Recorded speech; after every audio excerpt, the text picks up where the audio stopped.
Hi అండి, అందరికీ నమస్తే. Welcome to our channel Anu pickles and masalas అండి. ఈరోజు మన వీడియో వచ్చేసి మష్రూమ్ పికిల్ అండి. ఇది మిల్క్ మష్రూమ్ పికిల్ అనమాట. చాలా టేస్టీగా ఉంది. అలాగే పికిల్ కూడా బాగా కుదిరిందండి. సింపుల్గా ఈజీగా చేసేసుకోవచ్చు. ఇక్కడ నేను మిల్క్ మష్రూమ్ తీసుకొని ఒక 4 టైమ్స్ బాగా శుభ్రంగా కడిగానండి.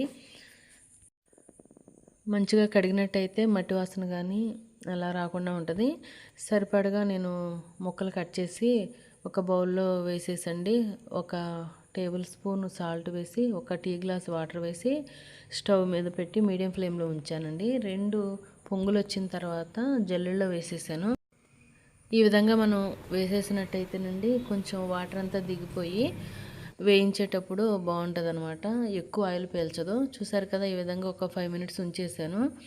ఇప్పుడు దీనికి కావాల్సిన మసాలాలు తయారు చేసుకుందాము. 2 స్పూన్ల ఆవాలు, ధనియాలు 2 స్పూన్లు, మెంతులు 1 స్పూను, లవంగాలు, యాలకులు, కొంచెం దాల్చిన చెక్క వేసేసి చక్కగా వేయించేసి పౌడర్ చేసి పక్కన పెట్టేసుకోవడం అండి. 4 మిరియాలు కూడా వేసాను.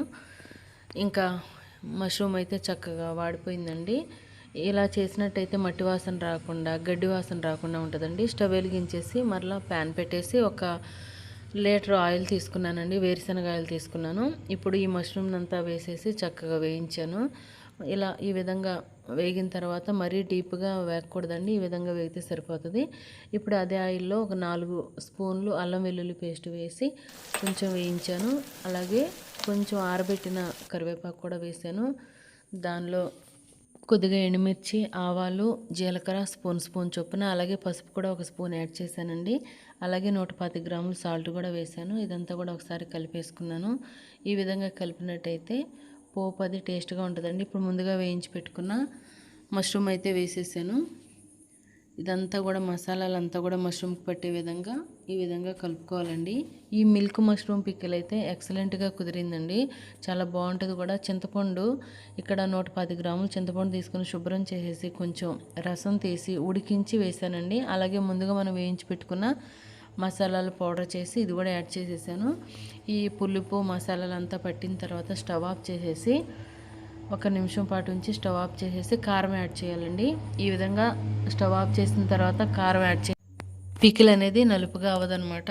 చూడండి ఎంత బాగుందో, కలర్ఫుల్గా వచ్చింది. చూసారు కదా. ఈ వీడియో కానీ మీకు నచ్చినట్టయితే తప్పకుండా లైక్ చేయండి, షేర్ చేయండి. ఫస్ట్ టైం కానీ నా ఛానల్ చూస్తున్నట్టయితే సబ్స్క్రైబ్ చేయటం మాత్రం మర్చిపోకండి. అదేవిధంగా ఈ పికిల్ అయితే 6 నెలల వరకు నిల్వ ఉంటుందండి. చూసారు కదా, వేడివేడి రైస్లోకి చాలా టేస్టీగా ఉంటుందండి. నాన్ వెజ్ తిన్న వాళ్ళకి మంచి ఫుడ్. Thanks for watching.